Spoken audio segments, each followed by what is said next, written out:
নমস্কার, শুরু করছে 1 ঘন্টায় সারাদিন। নীলাঞ্জনা রয়েছে আপনাদের সঙ্গে, সঙ্গে শুভদীপ রয়েছে। আর শুরুতে মণিপুরের দিকে আমাদের নজর রাখতে হচ্ছে, কারণ মণিপুর নতুন করে যতই অশান্ত হচ্ছে ততই কিন্তু সেখানকার বিজেপি সরকারের উপর চাপও বাড়ছে। জিবি রাম এখনো কিন্তু অশান্ত রয়েছে। নিরাপত্তারক্ষীদের গুলিতে একজনের মৃত্যু, আর তার জেরে বিজেপি ও কংগ্রেসের পার্টি অফিসে আগুন। আর এই অবস্থায় মণিপুরে সরকার থেকে বেরিয়ে এসেছে ন্যাশনাল পিপলস পার্টি। অমিত শাহের পদত্যাগ দাবি করেছে কংগ্রেস। ফের ফুটছে মণিপুর। 10 কুকি মার জঙ্গিদের হত্যার পর 6 মেইতেইদের অপহরণ করে খুনে আগুন জ্বলে জিরিবামে। তার আজ ফের গোটা রাজ্য জুড়ে। রবিবারই মহারাষ্ট্রে প্রচার কর্মসূচি বাতিল করে দিল্লি ফিরে গিয়েছিলেন কেন্দ্রীয় স্বরাষ্ট্রমন্ত্রী অমিত শাহ। 3টি মামলা তদন্তে মণিপুরে এনআইএ টিম পাঠাচ্ছেন শাহ। আরও 5000 আধা সেনা পাঠানো হচ্ছে সে রাজ্যে। গিয়েছেন সিআরপিএফ এর ডিজি। তার আগে অবশ্য রাতে এক যুবকের মৃত্যুকে কেন্দ্র করে ফের অশান্তি ছড়ায়। আগে একাধিক সাংসদ, বিধায়ক ও মুখ্যমন্ত্রীর বাসভবনে হামলা হয়েছিল। রাতে বিজেপি ও কংগ্রেসের পার্টি অফিসেও হামলা হয়। এই পরিস্থিতিতে কেন্দ্রীয় স্বরাষ্ট্রমন্ত্রী অমিত শাহ ও মণিপুরের মুখ্যমন্ত্রী এন বীরেন সিংয়ের পদত্যাগ দাবি করেছে কংগ্রেস। মণিপুরের কংগ্রেস প্রধান মেঘ চন্দ্রের আর্জি, হয় প্রধানমন্ত্রী নিজে মণিপুর আসুন, নয়তো এই রাজ্যের নেতা বিধায়কদের সঙ্গে দিল্লিতেই দেখা করুন। Urge the Honorable Prime Minister Shri Narendra Modi ji he should immediately visit Manipur, and if he has no time to visit Manipur, please give me the appointment. The leaders of Manipur, including the MLAs, ministers of the BJP, including the Congress MLAs and the political leaders. So if he is given the appointment, we can come to Delhi and meet Honorable Prime Ministers. তোপ দেখেছে সরকারে থাকা কনরাড সাংমার National People's পার্টিও। The National People's Party, the leaders, the MLAs all have strongly felt that we have lost the confidence in the current government that is there, led by Shri Biren Singh. এই জায়গা থেকেই BJP সরকারের ওপর থেকে সমর্থন প্রত্যাহার করে নিয়েছে তারা। যদিও তাতে সরকার পড়ে যাওয়ার কোনো আশঙ্কা নেই। 60 আসনের মণিপুরে বিজেপির 37 জন বিধায়ক, তবে অস্বস্তি কাটছে না। কেন্দ্রকে এর আগে আলটিমেটাম দিয়েছিল মেইতেইরা। এবার দিনভর সে রাজ্যে একের পর এক সরকারি দফতরের তালা ঝোলায় মেইতেইদের সংগঠন COCOMI. The date of the ultimatum has reached, and the government of India fails to do in the interest of the people of the Manipur. We, the people of the Manipur, have started locking the central governments in protest against the attitudes of the government and failure to give the people of the Manipur. 7টি জেলা internet suspend, পূর্ব পশ্চিম ইম্ফলে curfew জারি। তাতেও বিক্ষোভ প্রতিবাদ আছড়ে পড়ছে। Relay অনশন শুরু করেছে মেইতেইদের ছাত্র সংগঠন, রাস্তায় কুকিরাও। ব্যুরো রিপোর্ট, জি24 ঘন্টা। আর মণিপুরের এই মুহূর্তের আপডেট আপনাদের জানাবো। আরো 50 কোম্পানি কেন্দ্রীয় বাহিনী পাঠানো হচ্ছে মণিপুরে। একেবারে অশান্তির রোষে জ্বলছে বলা যায় মণিপুর, এবং বিধায়ক, মন্ত্রী, জনপ্রতিনিধিরাও এই রোষের শিকার হচ্ছেন। উত্তর পূর্বের এই রাজ্যে এই মুহূর্তে কিন্তু পরিস্থিতি ক্রমশই উত্তপ্ত হচ্ছে, হাতের বাইরে বেরোচ্ছে পরিস্থিতি।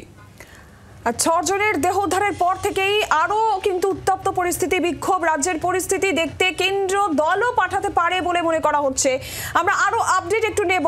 রাজীব চক্রবর্তী আমাদের প্রতিনিধি সরাসরি রয়েছেন এই মুহূর্তে আমাদের সঙ্গে। রাজীব, অশান্ত মণিপুর, আমরা দেখছি যে পরিস্থিতি ক্রমশ উত্তপ্ত হচ্ছে, এবং এই জায়গায় দাঁড়িয়ে বিধায়ক, সাংসদ, মন্ত্রী কেউই সেই রোষ থেকে বাদ যাচ্ছে না। তাদের বাড়িতেও হামলা হচ্ছে। এই মুহূর্তে দাঁড়িয়ে ঠিক কি আপডেট পাওয়া যাচ্ছে এখনো পর্যন্ত? দেখো, তোমাকে প্রথমে ছবিটা স্পষ্ট করে দিই মণিপুরের এখন পরিস্থিতি কি। গত 18 মাস ধরে জ্বলছে মণিপুর, এবং সেখানে মুখ্যমন্ত্রীর বাড়ি, মন্ত্রীর বাড়ি, বিধায়কদের বাড়ি আক্রান্ত হয়েছে। বিজেপি পার্টি অফিস ভেঙে দেওয়া হয়েছে, কংগ্রেস পার্টি অফিস ভেঙে দেওয়া হয়েছে, রাষ্ট্রীয় স্বয়ংসেবক সংঘের দপ্তর ভেঙে দেওয়া হয়েছে। এবং পরিস্থিতি এতটাই ভয়ঙ্কর যে একজন মন্ত্রী তিনি তার নিজের বাড়ির সামনে রীতিমতো বাংকার তৈরি করেছেন। সেখানকার জনস্বার্থ এবং কারিগরি মন্ত্রী এবং খুথুরাইয়ের বিধায়ক লেইসাংথেম, তিনি তার বাড়ির সামনে একটি বাংকার তৈরি করেছেন। তার দাবি যে তার যারা নিরাপত্তা রক্ষী তারা আক্রান্ত হয়েছেন, বিএসএফ জওয়ানরা আক্রান্ত হয়েছেন, তার গাড়ির চালক আক্রান্ত হয়েছেন, এবং শুধু আক্রান্ত হয়নি, তারা হসপিটালাইজড। সেই কারণে প্রাণে বাঁচতেই তিনি বাংকার তৈরি করেছেন। পরিস্থিতিটা এখানেই কিন্তু অনুমান করা যায়, যেখানে একজন রাজ্যের মন্ত্রী প্রাণে বাঁচার জন্য বাড়ির সামনে বাংকার তৈরি করেছে। আর এই পরিস্থিতি রাজনৈতিকভাবে তার কিছু ইম্প্যাক্ট হয়েছে, যেখানে দেখা যাচ্ছে যেমনটা আমরা দেখালাম যে সেখানকার এনপিপি দল অর্থাৎ কনরাড সাংমা তিনি তার সমর্থন প্রত্যাহার করেছেন, যদিও সেখানে সরকার পড়ছে না। কিন্তু এর প্রভাব পড়েছে অনেকটাই, যেখানে দেখা যাচ্ছে সূত্র মারফত আমরা খবর পাচ্ছি যে দুজন বিধায়ক তারা একেবারে প্রাণ বাঁচাতে দিল্লিতে চলে এসেছেন এবং দিল্লিতে এসে গা ঢাকা দিচ্ছেন, এমনটাই কিন্তু আমাদের কাছে সূত্র মারফত খবর আসছে। তারা কেন্দ্রীয় স্বরাষ্ট্রমন্ত্রীর সঙ্গে দেখা করতে চাইছেন, তারা মণিপুর নিয়ে কথা বলতে চাইছেন, এরকম একটা পরিস্থিতি তৈরি হয়েছে। আর যার প্রভাব কিন্তু কেন্দ্রীয় সরকার তারা রীতিমতো গুরুত্ব বুঝতে পারছেন। আমরা জানি যে গতকাল মহারাষ্ট্রের নির্বাচনী প্রচার একেবারে মাঝপথে থামিয়ে কেন্দ্রীয় স্বরাষ্ট্রমন্ত্রী তিনি দিল্লিতে উড়ে আসেন এবং দিল্লিতে সমস্ত যে এজেন্সিগুলি তাদের প্রধানদের সঙ্গে তিনি বৈঠকে বসেন এবং তারপর আজকে আবারও এক প্রশ্ন তিনি বৈঠক করেছেন। সেই বৈঠক মূলত পর্যালোচনা বৈঠক, এখনো পর্যন্ত কি কি পদক্ষেপ করা হয়েছে। সিআরপিএফ এর ডিজিকে ইতিমধ্যেই মণিপুরে পাঠানো হয়েছে এবং সেক্ষেত্রে কেন্দ্রীয় প্রতিনিধি দল পাঠানো হতে পারে একটা এমন কিন্তু খবর আছে। কিন্তু প্রতিনিধি দল পাঠিয়ে কতটা সেখানে সমাধান হবে এই সমস্যার, সেটা নিয়ে প্রশ্ন উঠছে এবং এই মধ্যেই একেবারে যে পরিস্থিতি তৈরি হয়েছে সেখানে এই 50 কোম্পানি অতিরিক্ত কেন্দ্রীয় বাহিনী কতটা পরিস্থিতিকে সামাল দিতে পারবে, এটা একটা বড় প্রশ্ন। রাজীব, একটু প্রেক্ষাপটটা তোমার কাছে জানতে চাইবো। কুকিবেইতেই গোষ্ঠীর এই সংঘর্ষ কেন বারবার উত্তপ্ত হচ্ছে, কেন থামানো যাচ্ছে না, তোমার কাছে আসবো। তবে তার আগে এই মুহূর্তে আমাদের সঙ্গে রয়েছেন প্রাক্তন পুলিশ কর্তা অরিন্দম আচার্য। অরিন্দম বাবু, যে পরিস্থিতি এই মুহূর্তে মণিপুরে তৈরি হয়ে রয়েছে, আমাদের প্রতিনিধি রাজীব জানাচ্ছিল বিধায়ক তারা পালিয়ে দিল্লিতে আশ্রয় নিচ্ছেন প্রাণ বাঁচাতে। অনেক বিধায়ক জনপ্রতিনিধি বাড়ির সামনে বাংকার তৈরি করছেন। নিরাপত্তার দিক থেকে কতটা মারাত্মক পরিস্থিতি এই মুহূর্তে মণিপুরে এবং পুলিশ প্রশাসনের এক্ষেত্রে ঠিক কি করণীয় হওয়া উচিত? There is no shadow of doubt the situation is becoming explosive and mounting high. এটা অস্বীকার করার কোনো উপায় নেই। কিন্তু আপনারা বোধহয় জানেন যে মাননীয় যে মুখ্যমন্ত্রী যিনি আছেন মণিপুরে, উনি বহুদিন থেকেই কিন্তু এই মণিপুরে আপনাকে মনে রাখতে হবে 1948 থেকে কিন্তু জাতিগত চরম বিদ্বেষ এবং লড়াই চলে আসছে। 1948 এটা হচ্ছে কি আমাদের ভারতবর্ষে এখন পাপের প্রায়শ্চিত্ত হচ্ছে। আমি আপনাকে বলি মণিপুরে যে জাতিগত লড়াই আজকে শ্রেণীশত্রু ভাবছে, এটা যে লড়াইটা ইদানিং হচ্ছে এই যে 18 মাস বললেন তার আগে থেকে, সেটা হচ্ছে গিয়ে গাঁজা চাষটা বন্ধ করা হয়েছে, ড্রাগটা বন্ধ করা হয়েছে। সোনালি রঙের যে গাঁজা, দীর্ঘদিন ধরে যে গাঁজা তৈরি হতো, এটা যুব সমাজ আজকে ভ্রান্ত হয়ে আজকে সুইচ ওভার করছিল, তাদের জীবন শেষ হয়ে যাচ্ছিল, তাদের কোনো উন্নতি ছিল না। যার জন্য এই মুখ্যমন্ত্রী আগে থেকে বহু চেষ্টা করে আজকে এই গাঁজা চাষ থেকে শুরু করে ড্রাগটা টোটালি বন্ধ করার চেষ্টা করা হচ্ছে।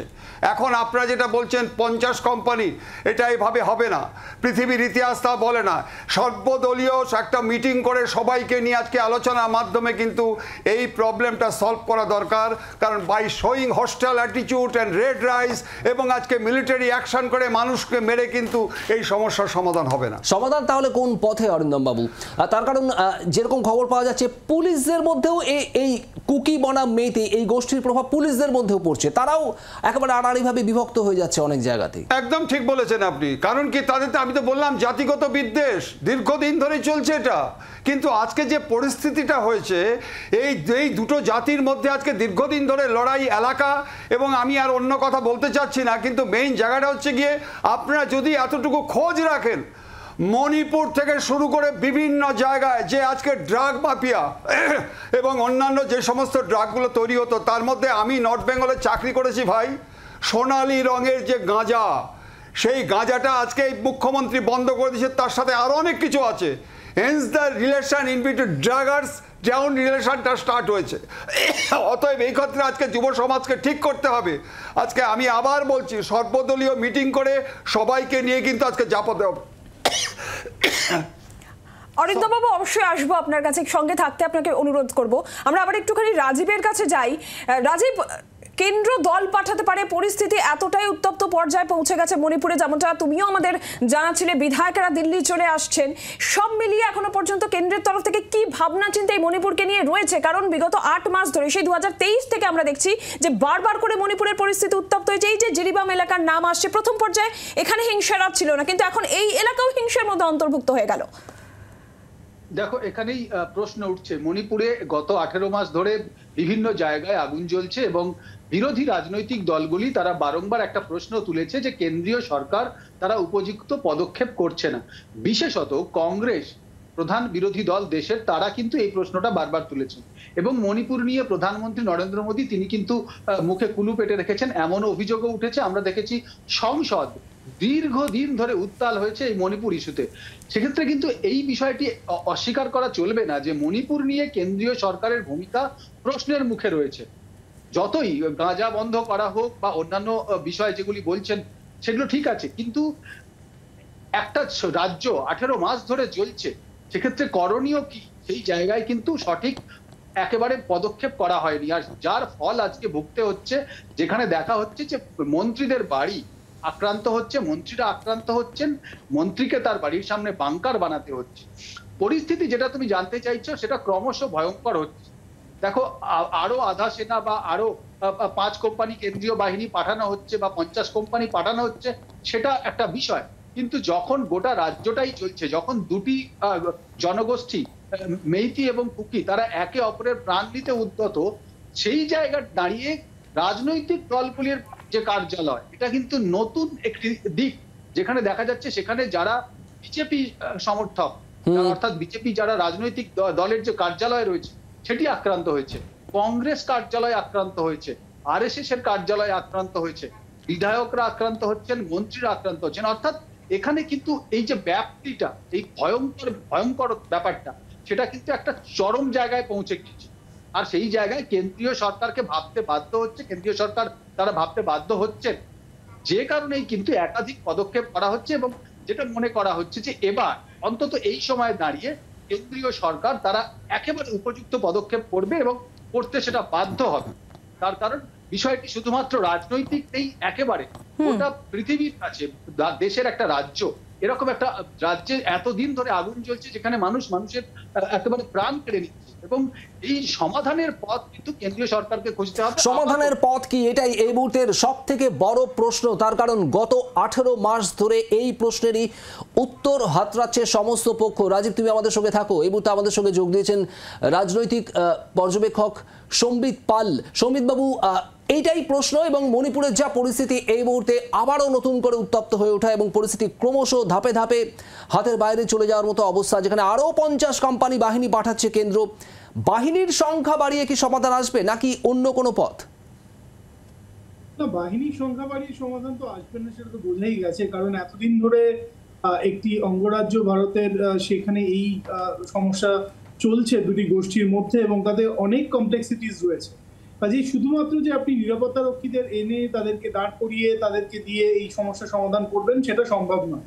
কারণ মেইতি এবং কুকি সম্প্রদায়ের মধ্যে যে মূলত বিরোধ, সেটার সাথে অনেক লেয়ার্স রয়েছে এবং সেখানে আরো প্রায় 70-72টি উপজাতির মানুষজন বাস করেন।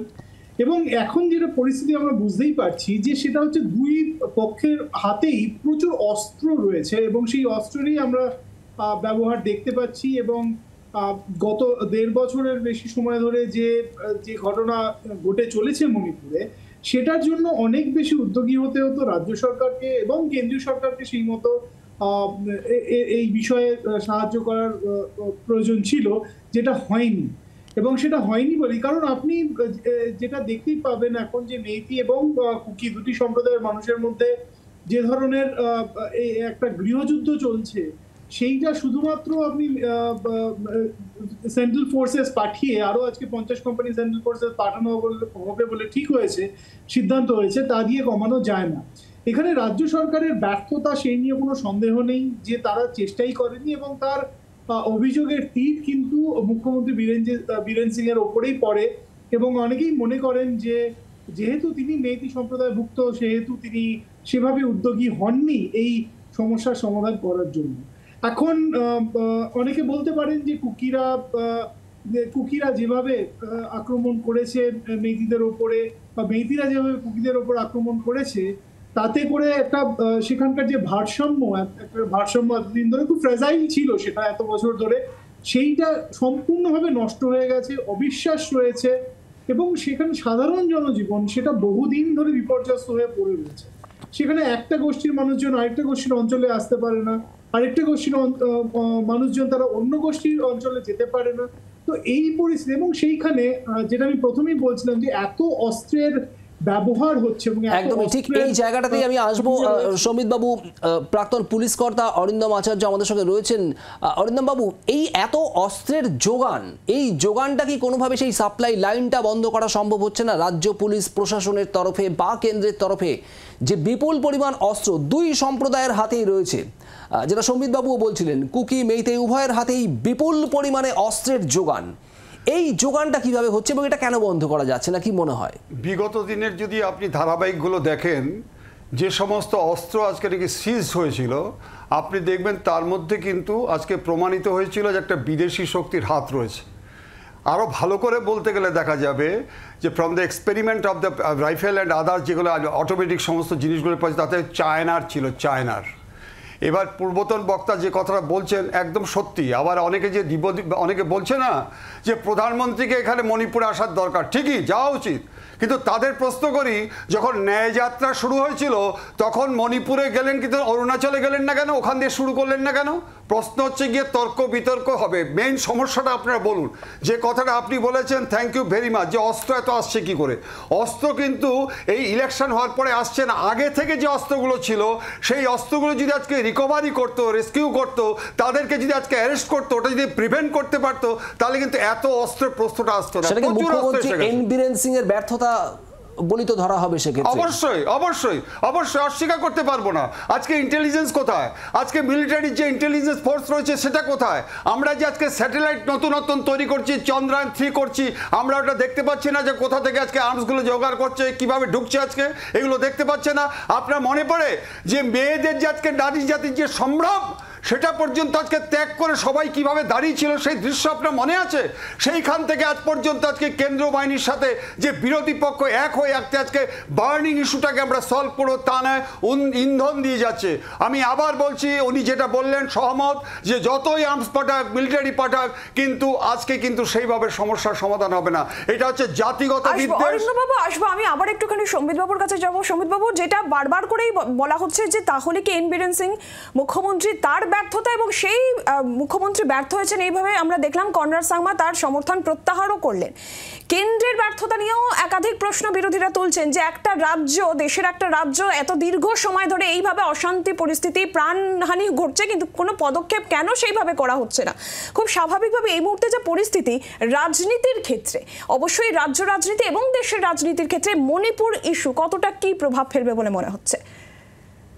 মণিপুরকে সাধারণ ভারতবাসীরা প্রায় ভারতের অঙ্গ বলেই মনে করেন না, এবং সেই রকমই মনে হচ্ছে যে কেন্দ্রীয় সরকারের যে মনোভাব বা সেইখানে রাজ্য সরকার এত চূড়ান্তভাবে ব্যর্থ হয়েছে, তারপরেও কেন্দ্রীয় সরকার যে কোনো ব্যবস্থা নেয়নি, এবং সাধারণ মানুষের মনেও মণিপুর সেভাবে দাগ কাটে না। কিন্তু একটি ভারতের অঙ্গরাজ্য, এবং একটু অত্যন্ত গুরুত্বপূর্ণ একটি অঙ্গরাজ্য, কারণ তার সঙ্গে মায়ানমারের আন্তর্জাতিক সীমান্ত এতটা রয়েছে, এবং যেটা আশঙ্কা করা হচ্ছে যে সেখান থেকে প্রচুর সাহায্য বা এইসব গোষ্ঠীগুলো পাচ্ছে বর্ডারের অন্যদিক থেকে, যেটা অরিন্দম বাবু বললেন, সেই অভিযোগও রয়েছে। তো আপনি শুধু মনে করুন যে এই ধরনের ঘটনা যদি পশ্চিমবঙ্গের মতো একটি রাজ্যে ঘটতো, বা ত্রিপুরার মতো একটি রাজ্যে ঘটতো, বা আসামে ঘটতো, তাহলে কি কেন্দ্রীয় সরকার এতদিন ধরে অপেক্ষা করতেন একটা রাজ্য সরকারকে তাদের সরকারে থাকার ব্যাপারে তারা এতটাই উদ্যোগী হতেন যে তাকে রেখে দেওয়া হবে সেই সরকারকে? সেইটা আপনি শুধু এই দৃষ্টিতে যদি আমরা দেখি, একেবারে আমাদের নজর থাকবে সেদিকে। 50 কোম্পানি কেন্দ্রীয় বাহিনী পাঠানোর সিদ্ধান্ত নেওয়া হচ্ছে আপাতত, এবং কেন্দ্রীয় স্বরাষ্ট্র মন্ত্রকের তরফ থেকে বিশেষ দলও পাঠানো হবে। কি পরিস্থিতি দাঁড়ায় আমাদের প্রতি মুহূর্তে নজর থাকবে মণিপুরের দিকে। সমিতবাবু, আপনাকে অনেক ধন্যবাদ। অরিন্দম আচার্য, প্রাক্তন পুলিশ কর্তা, আমাদের সঙ্গে ছিলেন, আপনাকেও ধন্যবাদ। রাজীব চক্রবর্তী আমাদের প্রতিনিধি ছিলেন আমাদের সঙ্গে। রাজীব, তোমাকেও ধন্যবাদ।